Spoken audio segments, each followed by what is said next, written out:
आज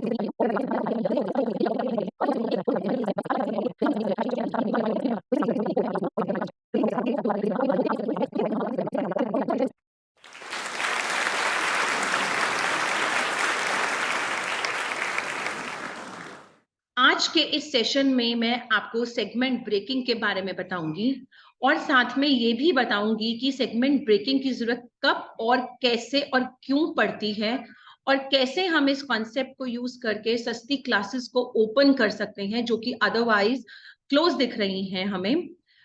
तो देखते हैं जीटीएस गैलीलियो में हम कैसे सेगमेंट ब्रेकिंग कर सकते हैं और सस्ती क्लासेस को खोल सकते हैं।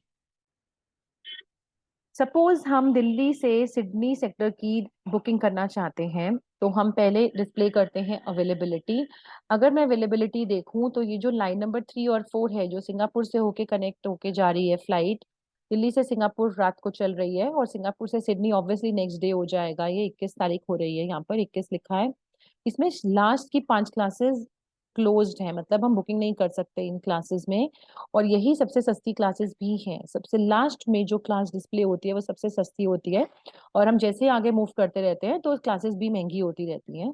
इसीलिए जो यहाँ पर क्लासेस होती हैं वो फर्स्ट क्लास होती हैं, फर्स्ट केबिन की क्लासेस होती हैं, अगर उस एयरक्राफ्ट में फर्स्ट केबिन है तो।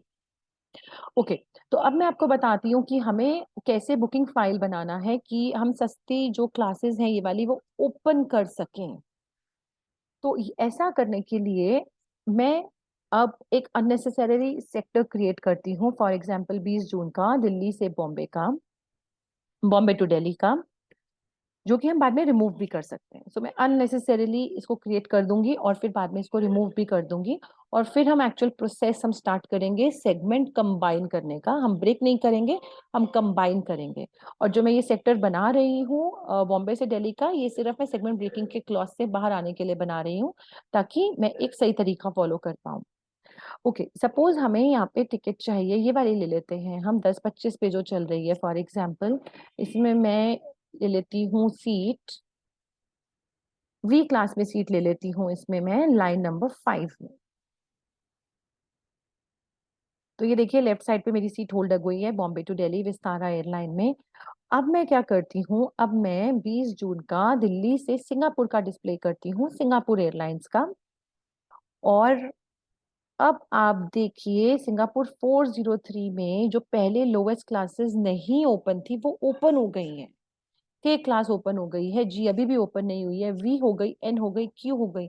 इसका मतलब जो मुझे 5 क्लासेस अगर मैं दिल्ली से सिडनी की करती हूँ जो क्लोज दिखा रहा था, अगर मैं सेगमेंट्स को कंबाइन करती हूँ, पहले दिल्ली से सिंगापुर करती हूँ और बाद में मैं सिंगापुर से सिडनी भी करूंगी, आप देखिए मेरी क्लासेस वो ओपन हो गई हैं। ये बहुत ही बढ़िया डील है, बहुत ही ज्यादा बढ़िया डील मैं बोलूंगी इसको, जिसमें कि 5 में से 4 क्लासेस आपने ओपन कर ली हैं। तो इसमें सीट होल्ड करते हैं, N1 के लाइन नंबर 2 में लिख दूंगी। अब ये वाली फ्लाइट मेरी 20 को चल रही है और 21 को पहुंचेगी सिंगापुर। तो जब नेक्स्ट बनाऊंगी मैं वो 21 तारीख का बनाऊंगी अब सिंगापुर से सिडनी का। तो अब मैं क्या करती हूँ, 21 जून से सिंगापुर से सिडनी की अवेलेबिलिटी डिस्प्ले करती हूँ। और जब एक बार अवेलेबिलिटी हमारे पास डिस्प्ले हो गई तो आप देखिए SQ241, हमें ये वाली जो क्लासेस हैं वो अभी भी क्लोज दिखा रहा है। इसका मतलब ये वाली सस्ती क्लासेस हमने ओपन नहीं की हैं अभी तक। हमने सिर्फ दिल्ली से सिंगापुर सेक्टर की ओपन कर ली है बहुत अच्छे से ये क्लासेस। तो अब चाहे तो हम इसमें जो ओपन है क्लासेस उनमें हम सीट होल्ड कर सकते हैं। तो अगर आप देखें तो ये वाली क्लासेस अभी भी क्लोज दिखा रहा है, ये हम अभी भी ओपन नहीं कर पाए हैं, हम एक सेक्टर की ओपन कर पाए हैं। तो हम इसमें कोई भी क्लास अब ले लेते हैं, जैसे कि N1 मैं ले लेती हूँ इसमें W क्लास, क्योंकि यही सबसे लास्ट में सस्ती वाली है, W5। आप चाहें तो कोई और फ्लाइट भी इसके साथ कंबाइन कर सकते हैं, अगर वो मिनिमम कनेक्टिंग टाइम फॉलो करती है तो हम बिल्कुल कर सकते हैं वो भी। जैसे कि हम चाहें तो हम ये वाली भी कर सकते हैं, अगर हमें इसमें सस्ती क्लास मिल रही है तो 9:35 पे चल रही है, क्योंकि हमारी फ्लाइट 6:10 पे पहुंच रही है। 9:35 वाली भी हमें सूट करेगी, 7:15 वाली भी करेगी हमें डेफिनेटली। तो जो आपको कन्वीनियंट लगती है, जो आपके क्लाइंट की रिक्वायरमेंट्स के अकॉर्डिंगली है, वो भी हम कर सकते हैं। मिनिमम कनेक्टिंग टाइम का हमें ध्यान हमेशा रखना है। तो देखिए मैंने सस्ती क्लास में सीट होल्ड कर ली है दिल्ली से सिंगापुर, जो मुझे के क्लास मिल ही नहीं रही थी वो मैंने होल्ड कर ली है। मैं अपना PNR भी एक बार क्लोज कर देती हूँ पूरा का पूरा, और उसके बाद हम देख लेते हैं एयरलाइन ने मेरी आइटिनरी पर क्या स्टेटस भेजा है। तो देखिए मेरी सीट कॉन्फर्म भी हो गई है, एच के स्टेटस आ गया है, लिखा है होल्ड कॉन्फर्म। ये मेरे लिए क्लोज दिखा रहा था, बुकिंग बिल्कुल ही क्लोज दिखा रहा था। आप दोबारा से डिस्प्ले कर लें, दिल्ली से सिडनी जब करते हैं आप, तो आपको ये बिल्कुल क्लोज दिखा रहा था। देखिए यहाँ पे क्लोज दिख रहा है, लेकिन आपने सस्ता फेयर ओपन करके ये होल्ड कर ली है सीट। आप इसको बाद में प्राइस भी कर सकते हैं। सो ये एक तरीका होता है जिसमें कि हम सेगमेंट को यहाँ से ना तोड़कर हम एक अननेसेसरली सेक्टर क्रिएट कर देते हैं बॉम्बे टू दिल्ली का।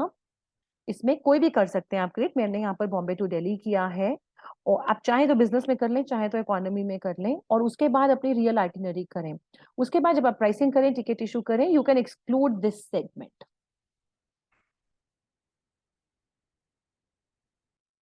अभी आपने देखा कि हमने कैसे सेगमेंट ब्रेकिंग को समझा और इंस्टेड हमने सेगमेंट्स को मैनुअली क्रिएट किया। देखिए, अगर आप कनेक्टिंग एयरलाइंस को ब्रेक करते हैं तो पेनल्टी आने के पूरे पूरे चांसेस रहते हैं। लेकिन अगर आप सेगमेंट्स को ब्रेक ना करके अच्छे से सेगमेंट ब्रेकिंग को समझकर इंस्टेड आप सेगमेंट्स को मैनुअली अगर क्रिएट करें तो आप बहुत अच्छा फेयर पा सकते हैं और सस्ती क्लासेस को भी खोल सकते हैं और ये प्रोसेस करके बहुत अच्छा प्रॉफिट कमा सकते हैं। लेकिन अगर आप सेगमेंट को ब्रेक कर दें, मतलब कनेक्टिंग एयरलाइंस को अगर आप ब्रेक करते हैं तो पेनल्टी तो डेफिनेटली आ ही सकती है, प्लस ये इलीगल भी है करना।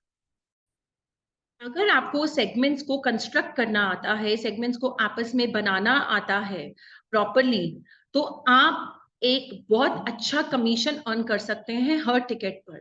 एक ट्रैवल एजेंट जिसको जीडीएस अच्छे से यूज करना आता है, चाहे वो कोई भी जीडीएस हो, तो वो बहुत अच्छा प्रॉफिट कमा सकता है जीडीएस में एयर टिकटिंग करके। ट्रैवल एजेंट को जीडीएस यूज करके फायदा ही होगा, इंस्टेड आपकी क्रेडिबिलिटी भी बढ़ेगी। अगर जीडीएस अच्छे से यूज करते हैं तो नुकसान कभी भी नहीं होगा, लेकिन प्रॉफिट जरूर बहुत अच्छा कमा सकते हैं। तो जीडीएस को अच्छे से यूज करने के लिए उसके सारे कॉन्सेप्ट्स को अच्छे से यूज करें और प्रॉपर लीगल तरीके से अगर टिकटिंग करेंगे, तो मैं ये चीज की गारंटी दे सकती हूँ आपको कि आपको सिर्फ फायदा ही होगा, आपको नुकसान कभी नहीं होगा जीडीएस का।